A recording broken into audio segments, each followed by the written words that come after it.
Hey, what's going on, everybody? So, man, I've been relatively quiet since I came out of incarceration, and I've got a lot of messages, people asking what happened and yada yada yada. And I didn't really want to go into any detail via message or anything. Whenever I got around to it, I was going to, do a video and uh, give you a brief hello and a little recap of the adventure and what's been going on in the world of me, which has been a crazy, fun filled roller coaster. And for those of you that have been friends with me for a long time or been friends with me and connected on Facebook or social media or whatever for the last several years, however long it's been, I'm sure you've seen all kinds of crazy posts and weird different experiences and things I've been involved with and things that I've done. It's just been a crazy, crazy roller coaster. So in 2020, in July of 2020, I was on probation. You guys all knew. I mean, it was no secret. I was on probation for a long time for my fourth DWI, which was a felony, of course. And I was approaching, I had like maybe a year and a half of probation left. It was supposed to be 7 years of probation. And me and my wife were having a lot of tough times. And we were arguing a lot. And I was stressed out and trying to run the business. And I relapsed in actually originally February of 2020 with alcohol and some Xanax. And thankfully, didn't actually. I think I got a public intoxication for that one, and they still didn't fully violate my probation. They let me agree to go to intensive outpatient treatment again, so did that and graduated that program. And literally a month after I finished that program, which was the second time I've done intensive outpatient, more stuff came up with my wife, and we got into another argument, and I went and got some Xanax, which turned out to be fake Xanax, which I didn't even know was a thing. So for anybody that's into pills, if that is your thing, beware. There are fake Xanax on the street that are being pressed with fentanyl from Mexico and alprazolam from China. Apparently, there's people on the streets that buy pill presses from the dark web, and they're pressing these fake Xanax, and they're also doing fake Vicodin as well, and it's killing people like crazy. Like one Xanax is taking people out. I didn't even know it was a thing. So I went and got a few Xanax from an old compadre, and that's what they were. They were these pressed, counterfeit, fentanyl-based Xanax, and I went home, and my intention was to just lay in bed and take a Xanax and relax and watch a movie.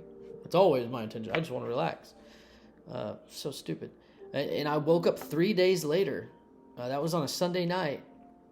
And I woke up Wednesday afternoon in Collin County Jail and had no recollection of anything for those few days. I took one Xanax. No alcohol involved. So I want to throw this warning out there again. This stuff is crazy. Crazy toxic.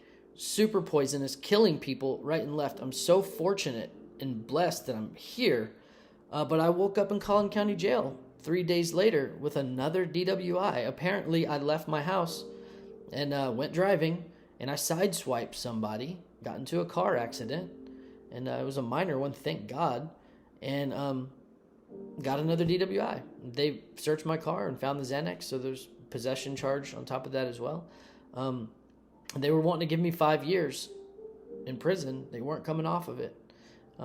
So I had several conversations with my attorney, and he finally went to the prosecutor again and was able to negotiate a deal with them to throw prison out, keep my probation reinstated, for one, which not revoking the probation was huge, reinstating the probation, adding 1 extra year, and sentencing me to that substance abuse felony program in prison in East Texas.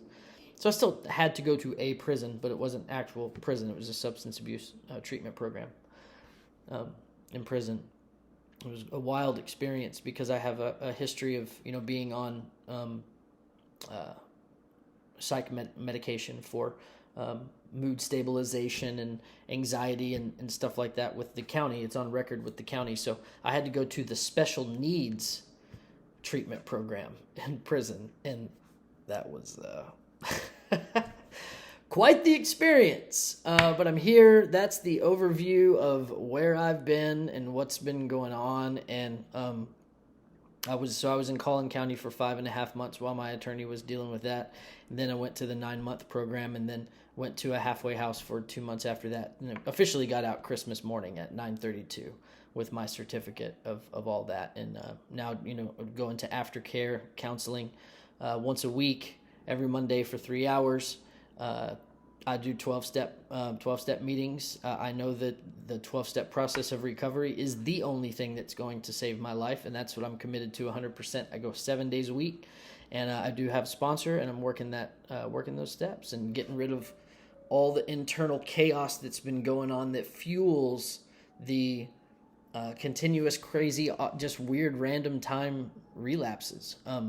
I've come to learn that that the alcohol and the substance is really just it's a symptom of the emotional illness or the spiritual illness. And when the mental and the spiritual and the emotional things are taken care of, a lot of those anxieties just alleviate, and they dissipate, and they melt, and they go away. So the compulsion of wanting to grab a drink to kill whatever's going on inside is eliminated. And that's where I'm at. And it's just about to be 19 months sober. I'm so freaking pumped.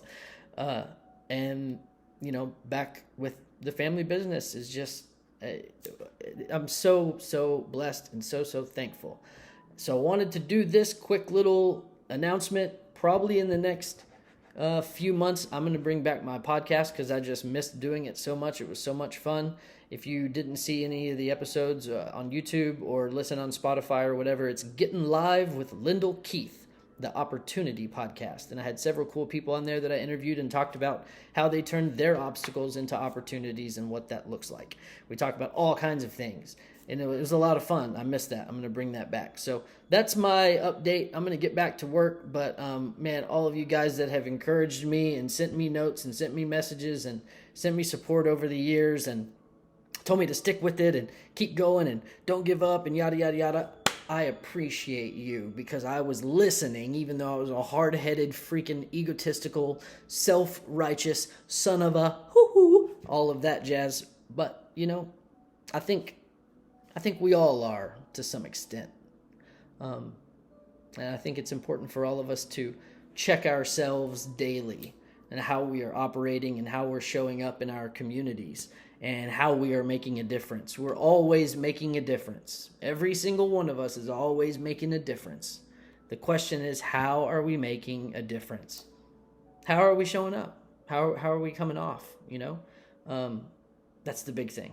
I do that every single day. I have to look myself in the mirror and be like, you know what? How are you going to show up today, man?